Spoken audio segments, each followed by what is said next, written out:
찬양 감사합니다. 감사 위에 감사, 은혜 위에 은혜, 할렐루야. 예, 우리 서로 인사합니다. 사랑합니다. 축복합니다. 오늘 말씀이 이제 감사하는 사람에게 하나님께서 더 이렇게 복을 주신다는 건데, 우리 믿는 사람들은 은혜 받은 거에 은혜가 쌓이고 쌓여서 이렇게 벗겨도 은혜만 나오는 자가 돼야 이게 정말 충만한 성도가 되는 겁니다. 할렐루야. 근데 은혜가 쌓인 것 같은데 이렇게 벗기면 그냥 바로 그냥 그게 없어지면 안 되잖아요. 그렇죠? 깊이를 더해서 이렇게 은혜가 쌓이는 그런 삶을 살았으면 좋겠습니다. 그러기 위해서 우리가 뭘 해야 되냐? 감사를 해야 돼요.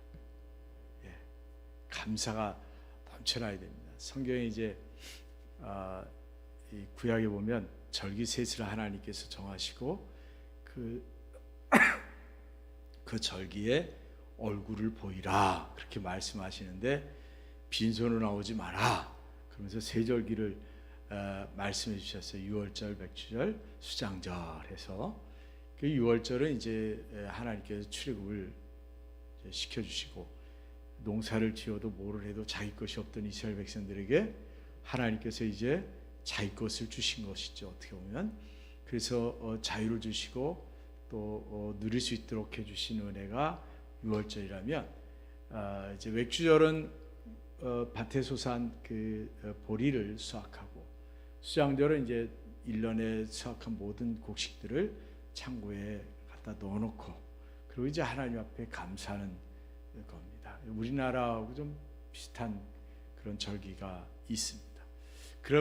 그런 측면에서 우리들이 이 추수감사주의를 지키는데 우리가 지키는 이 형식은 이제 청교도에 의해서 시작된 추수감사주일입니다. 1609년에 영국에서 이제 신앙의 탄압 속에서 있던 청교도들이 자유를 찾아서 네덜란드로 갑니다. 그 네덜란드로 가서 있다가 거기서도 이제 신앙의 자유를 찾지 못해서 다시 영국으로 12년 만에 돌아오는데 영국의 이제 엘리자베스 여왕이 그것을 이제 거절합니다. 그래서 이 사람들이 영국에 못 들어오고 본국으로 못 들어오고 이 사람 다시 이제 아메리카로 가게 되죠. 그러면서 메이플라워 타고 이제 아메리카로 가서 그 당시 이제 뉴저지 쪽으로 가려고 그렇게 이제 왜냐하면 이제 그쪽 역시도 영국의 다 식민지였기 때문에 통제를 받기 때문에 그래도 좀 덜한 데로 간다 해서 그렇게 이제 뉴저지 쪽으로 가려고 했는데 이제 선장이 그쪽이 좀 저기하다는 소리 듣고 더 위로 올라가서 이들을 내려주게 되지요. 그러면서 이제 이들이 거기에서 이제 거기가 뉴저지인 줄 알고 허드슨강 유역인 줄 알고 내려가지고 거기서 이제 100여 명이 시작을 합니다. 그리고 이제 1년이 지나면서 절반 가까이 죽게 되죠. 풍토병이라든지 이런 여러 가지로 인해서 환경으로 죽게 되고 원주민들에게 먹을 것이 없으니까 옥수수를 재배할 수 있도록 종자를 얻어가지고 그를 이제 수확을 거둬가지고 하나님 앞에 감사 예배를 드린 것이 추수감사주일입니다. 그리고 그 추수감사주의를 지키면서 이들이 한 게 예배당을 세우고 그다음에 학교를 세우고 자기들 집을 이제 세우게 되지요. 철저하게 이제 하나님 중심의 삶을 그리고 이제 후손들에게 신앙의 교육을 지키기 위해서 예배당과 학교를 먼저 이제 세우게 되는 모습을 봅니다. 그러면서 그들의 이제 그 감사를 이어받아 가지고 미국의 이제 독립을 했던 워싱턴에 의해서 추수감사주일이 이제 시작이 됐고 11월 셋째 주에 우리나라는 1921년에 추수감사주일이 시작이 됐습니다. 그러면서 이제 이 감사라는 것을 더 이렇게 집중해서 하게 되고 하나님 앞에 1년에 한 주를 정해서 하나님 앞에 온 마음을 다해서 감사하는 거죠. 지금은 이제 직장 생활을 비롯해서 삶의 이제 모습이 다양하다 보니까 이게 이제 추수감사라는 이제 절기들이 약하게 느껴지지만 사실 우리 민족에게 있어서 이 감사절은 어마어마한 겁니다. 사실은 어마어마한 거예요. 우리 민족이 지금까지 생명을 유지하고 민족을 이렇게 유지해 올 수 있고 나라를 지킬 수 있었던 것도 어떻게 보면 이 절기에 필요한 것들을 공급받았기 때문에 온 거예요. 보리가 있었기 때문에 생명 유지가 될 수 있었고, 가을에 수확이 있었기 때문에 생명 유지가 될 수 있었던 거지요. 그런 게 없었으면 우리 민족이 이렇게 오기가 참 쉽지 않았을 겁니다. 그만큼 이 감사절은, 예전에 교회에서 감사절은 참 소중하고 감회가 새롭고 정말 온 마음 다해서 하나님께 감사했어요. 그래서 예전에는 밭에서 벼를 수확하면요, 벼를 그냥 갖다가 그 자리에서 하나님 것을 구별해서 갖다가 드리기도 하고, 그러면서 이 추수감사에 대한 하나님 앞에 감사하는 마음을 정말 온몸으로 다했어요. 온몸으로 다 했어요. 우리가 좀 전에도 이제 찬양을 했지만, 감사를 하나님 앞에 온 마음을 다해야 하나님 복을 주시죠. 대충 해갖고 하나님 복 주세요 이렇게 하는 거는 우리가 좀 염치가 없잖아요. 어떤 면에서 공부도 대충 그냥 끼죽끼죽하고 그냥 100점 맞게 해달라고 하면 되겠어요? 열심히 해서 최선을 다해서 해야죠. 이 감사는 고마움이잖아요. 고맙다는 뜻이에요. 고맙다는 뜻. 고맙다는 뜻은 원래가 우리 언어로 고마움인데, 이 고마움, 은혜와 어떤 그 신세를 내가 이제 이렇게 얻게 되면서, 그렇게 혜택을 받으면서 그 마음을 갖는 것, 그 흐뭇하고 또 즐겁고 행복한 마음 갖는 게 고마움인데, 이 감사라고 하는 한자어로 보면은 그 감사는 좀 더 나아가서 그를 느끼면서 그것을 살해하는 것까지가 감사가 되는 거예요. 그래서 전에 이제 우리가 표현했을 때 고맙습니다와 감사합니다라는 게 있잖아요. 그럼 감사합니다를 쓰게 되면 살해를 해야 되는 거예요. 이게 어떤 면에서는 고맙습니다는 마음을 표하면 되는 거고, 그러니까 문자적으로 풀자면 그런 거죠. 그래서 우리들이 이 추수감사주일이라고 하는 것은 내가 뭔가 표현하는 거예요. 표현이 있어야 되는데, 그게 이제 구약에도 보면 이 감사하다는 것에는 찬양이라든지 고백이라든지 뭔가 이게 내가 적극적인 표현들이 들어가요. 적극적인 표현이 들어가요. 오늘날에도 우리들이 이 감사에는 적극적인 표현이 들어가는 거예요. 왜냐하면 이 관계에서 감사가 이루어지잖아요. 감사는 관계가 없이 이루어지지 않고 관계 속에서 이루어진단 말이에요. 내가 부모와의 관계와 이웃과의 관계와 이런 관계 속에서 감사가 이루어지고 있고, 내가 또 신앙과 하나님과의 관계 속에서 이루어진단 말이에요. 그러면 이 감사라는 것은 상대가 구체적으로 내게 뭘 주신 것에 대해서 내가 느끼는 거잖아요. 그걸 내가 받았으면 그 상대가 그 감사를 베푼 것에 대해서 기뻐할 수 있도록 내가 뭔가를 이렇게 하는 거죠. 표현하는 것. 이게 이제 감사가 되는 거예요.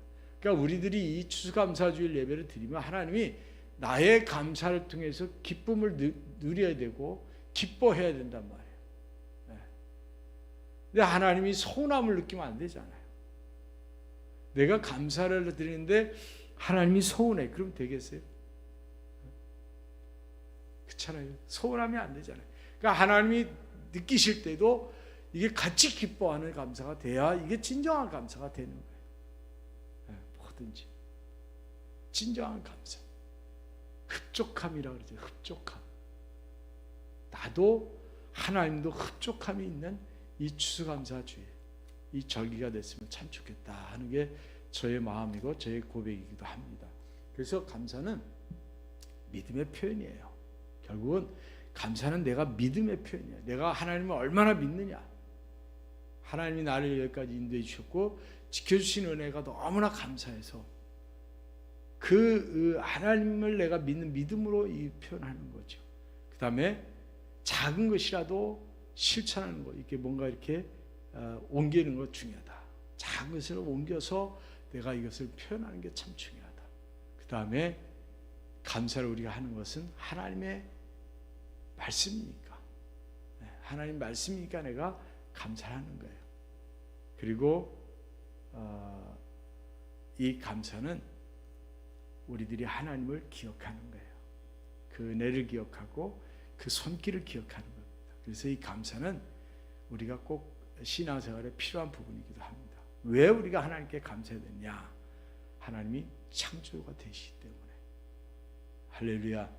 내 주인이 되시는 거예요. 시편 100편에 보면 3절에 여호와가 우리 하나님이신 줄 너희는 알죠다. 그는 우리를 지으시니요 우리는 그의 것이니 그의 백성이요 그의 기르시는 양이로다 했거든요. 그라는 단어가 4번이 반복이 됩니다. 그러면 그 내용들을 보면 결국 하나님이 절대 보호라든지 하나님이 절대적인 사랑이 내게 복이 된다는 말씀이에요. 창조주가 되시기 때문에 나를 그렇게 해주시는 거죠. 그게 하나님의 축복이에요. 그게 하나님 내게 주신 축복이에요. 그럼 우리가 하나님께 어떤 감사를 드리는 게 참 좋냐 했을 때 성경의 말씀에 비춰보면 넘치는 감사를 하라는 거죠. 그리고 입으로 감사를 하고, 할렐루야, 입으로도 고백을 하고 또 마음으로도 고백을 하라는 거죠. 감사를 또 물질로도 정성껏 하라는 거예요. 적당히도 아니고 정성껏 하라는 거예요. 그 다음에 제가 이제 깨달은 거는 깨닫는 감사가 있어야 된다. 깨닫는 감사. 이 깨닫는 감사는 내가 깨달음으로 인해서 드리는 감사이기 때문에 그거는 나와 하나님과의 관계 속에서 비밀이 있는 감사예요. 깨닫는 감사는 하나님과 나의 사이에서 비밀이 있는 거예요. 그냥 남들이 그냥 이렇게 하려니까 하는 감사가 아니라 진짜 뭔가 신앙의 어떤 힘이 거기에 들어가 있는 거죠. 이 감사는, 깨닫는 감사는 그런 거예요. 사람이 깨달을 때 거기서 힘이 나오는 거고, 사람이 깨달을 때 거기서 뭔가 자발적 동기가 일어나게 돼 있고, 사람이 깨달을 때 좀 더 성숙한 믿음으로 나아갈 수 있습니다. 깨닫지 않으면 이게 성숙한 믿음으로 나아가기 어려워요. 어렵습니다. 음식을 해도요, 내가 뭔가를 딱 이렇게 깨달아서 음식을 하는 거고, 그냥 레시피 보거나 누구한테 들어서 뭐 저울로 재갖고 하는 거하고 그게 달라요. 다르단 말이죠. 그래서 깨달음이라는 건 신앙생활에 아주 중요한 부분이에요. 우리가 이 깨달아야 신앙생활도 성숙할 수 있고 모든 감사나 삶이 다 이렇게 성숙해서 올라갈 수 있어요. 그리고 우리가 깨닫는 감사가 필요하다. 왜 내가 감사해야 되는지, 얼마큼 감사해야 되는지, 내가 지금 있는 게 진짜 감사한지, 이것도 하나님의 은혜구나, 이런 깨달음 속에서 감사가 이루어질 때 성숙한 신앙이 될 수 있어요. 할렐루야. 그러면 그 안에 기쁨이 넘치게 돼 있고, 감사를 누가 얘기하지 않아도 감사가 늘 이 머릿속에 있어요. 감사가. 그리고 이 깨닫는 자는 뭐 해당이 안 될 수도 있지만 감사는 찾아서 감사하는 게 참 좋다. 할렐루야. 예전에 보면 숨은 그림 찾기를 많이 했어요. 저는 예전에 이렇게 보면 어딘가에 숨은 그림이 있어요. 그러면 딱 보면 보이는 게 있고 한 2개 정도가 그렇게 안 나오더라고. 그러면 막 계속 찾아요. 어딨나 막 찾아요. 그럼 나중에는 이제 보인단 말이죠. 그러니까 우리가 이 감사를 할 때에 찾는 감사, 뭔가 찾아서 하는 감사는 그런 의미가 있어요. 그냥 평상시에 이렇게 보면 감사가 별로 없는 것 같아. 나는 맨날 이 모양 이 꼴이지. 그냥 누구는 그냥 좋은 일이 있는데 나는 좋은 일도 없고 그냥 막 그런 것 같아요. 그런데 내가 가만히 있어서 감사를 하나님 앞에 찾으면은 그 불평불만이 나올 수가 없어지는 거죠. 감사가 뭔가 자꾸 이렇게 생각이 나고 또 감사가 자꾸 눈에 보이게 되고 그렇게 되는 거예요. 그러면서 우리가 고백하는 게 뭐예요? 하나님이 나를 이렇게 사랑하셨구나. 하나님이 나를 지금까지 이렇게 나를 위해서 세밀하게 역사하셨구나. 이런 것들을 자꾸 느끼게 되는 거죠. 감사를 찾으면 하나님의 손길을 느끼는 거예요. 하나님의 손길. 하나님이 뭐 해준 게 있냐 싶지만 하나님의 손길을 내가 느끼게 되면 더 또 다른 것에서 또 감사를, 설령 남들이 볼 때 왜 그게 감사야라고 하더라도 나는 그걸 감사로 여긴단 말이죠. 그렇게까지 나아가는 거예요. 그럼 누가 행복한 사람이 돼요? 내가 행복한 사람이 돼요. 감사가 많으면 내가 행복하죠. 불평이 많으면 누가 불행한 거예요? 내가 불행한 거예요.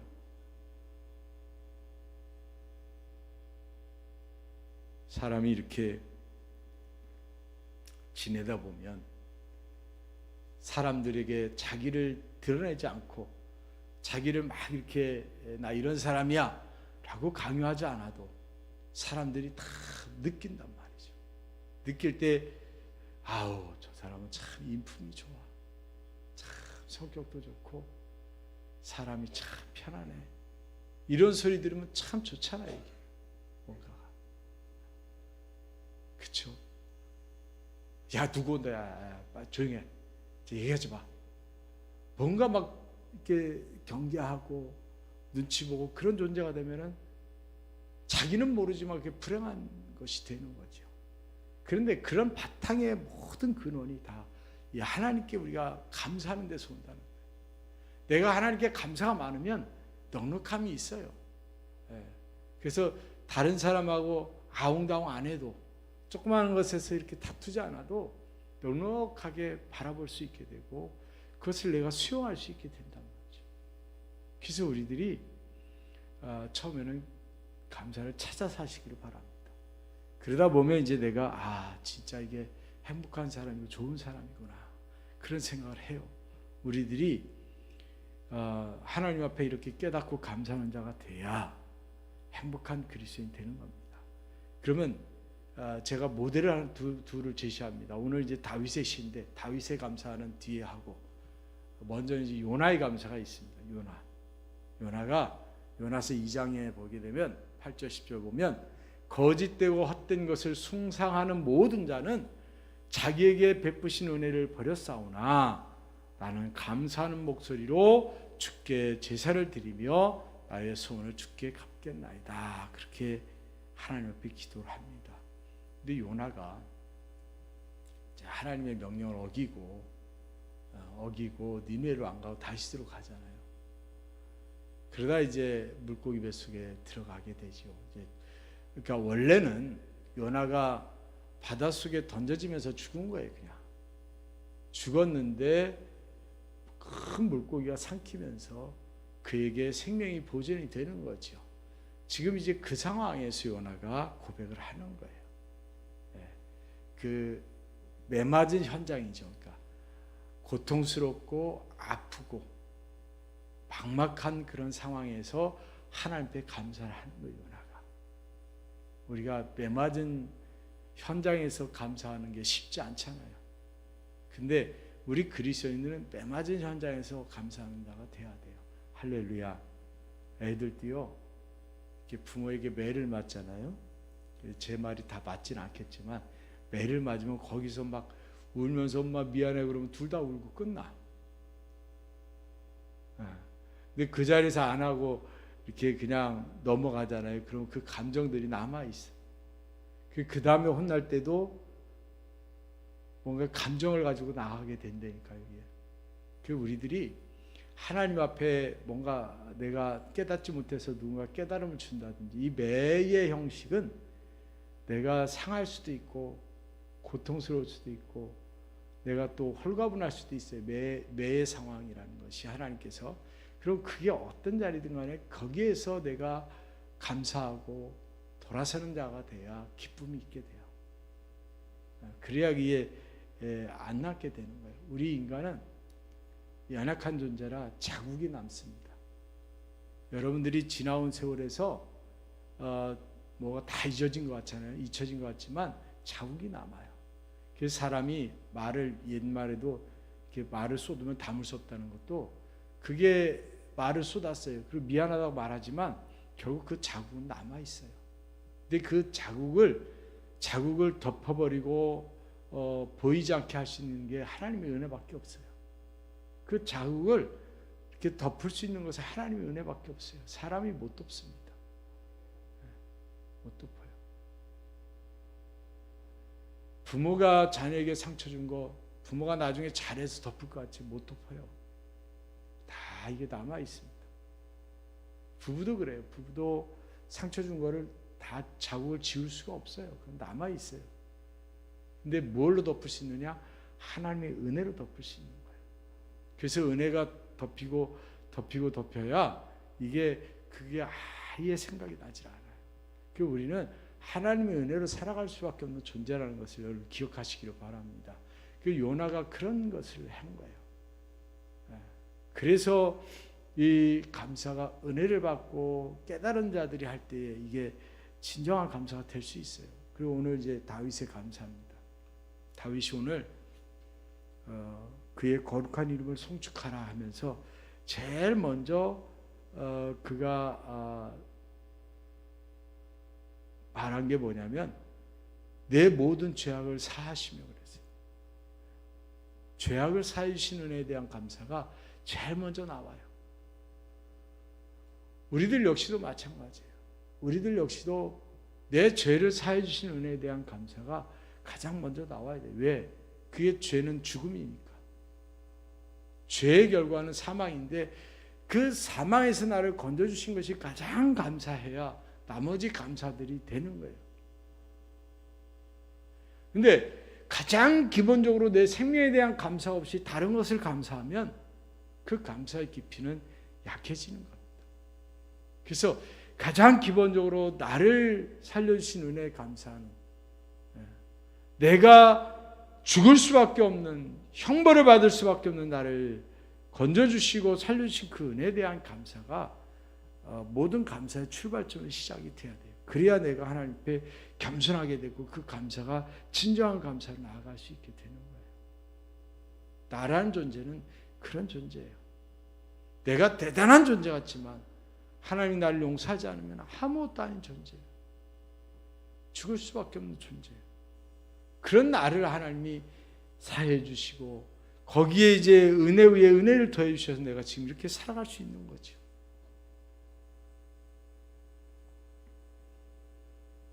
아무리 건강해도 사형수들은 죽습니다. 그 사형수들에게 건강이 무슨 의미가 있겠어요? 그렇잖아요. 고통스러움이 큰 의미가 있겠어요? 예전에 교화원 해쳤던 분이 그런 얘기하더라고요. 예전에 이제 사형제도가 있을 때 사형 선고를 받고 딱 들어오면 그 사형수들은 그런 얘기를 하다 보면 그런 얘기를 한대요. 저 밖에 있는 나무에 매달려 살라면 살겠다는 거죠. 남은 생을 저 나무에 올라가서 매달려 살라면 살겠다는 거예요. 그만큼 잠을 자고 나면 불안하다는 거죠. 오전 시간이 지나가면 이제 하루를 사는 거니까 이제 휴하고 편안해지는데 잠자리 들면서 이제 고통스러워지고 아침에 혹시 이름이 불러질까 봐 고통스러워지고, 그래서 그 고통이 얼마나 크면 저 나무에 매달려 살려면 살겠다는 거죠. 10년이고 20년 그런 마음이 되는 거예요. 그래 우리가 영원한 생명을 보장받았으니 이게 얼마나 감사한 거예요. 얼마나 감사한 거예요. 다윗의 감사의 내용의 시작은 거기에서 시작이 됩니다. 우리들 신앙도 마찬가지. 예수님이 이 땅에 오신 이유가 무엇인지. 이솝우화가 있습니다. 은혜를 갚은 예화가 있어요. 이솝우화에 개미와 비둘기가 있습니다.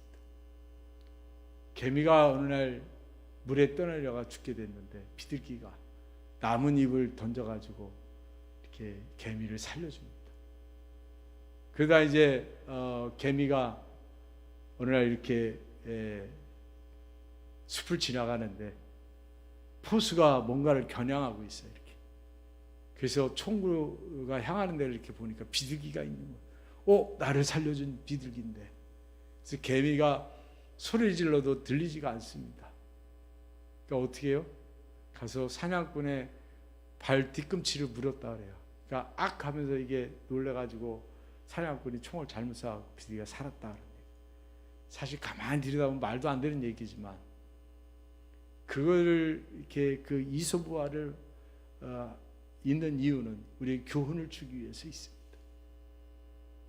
하찮은 미생 같은 개미도 그 은혜에 대해서 아는데 우리들이 하나님의 은혜를 기억하고 살아야 되지 않겠습니까? 여러분이 하나님 앞에 그 감사를 크게 하면 크게 할수록 하나님은 더 크게 할 수 있도록 은혜를 주시는 거예요. 그게 은혜 위에 은혜예요. 내가 크게 감사하면 크게 감사할 수 있도록 하나님 더 주시는 거예요. 그걸 감당할 수 있도록 하시기 위해서. 결론은 하나님의 은혜를 생각하는 사람이 되기를 바랍니다. 마음으로 감사를 표현하시고 또 이렇게 예배로 나와서 감사를 표현하시기를 바라고, 그래서 감사 후에 감사가 더 넘쳐나는, 조건이 넘쳐나고, 그래서 하나님께 받은 은혜가 많아서 은혜 위에 은혜가 넘쳐나는 그런 성도가 되시기를 주님의 이름으로 간절히 축원을 드립니다.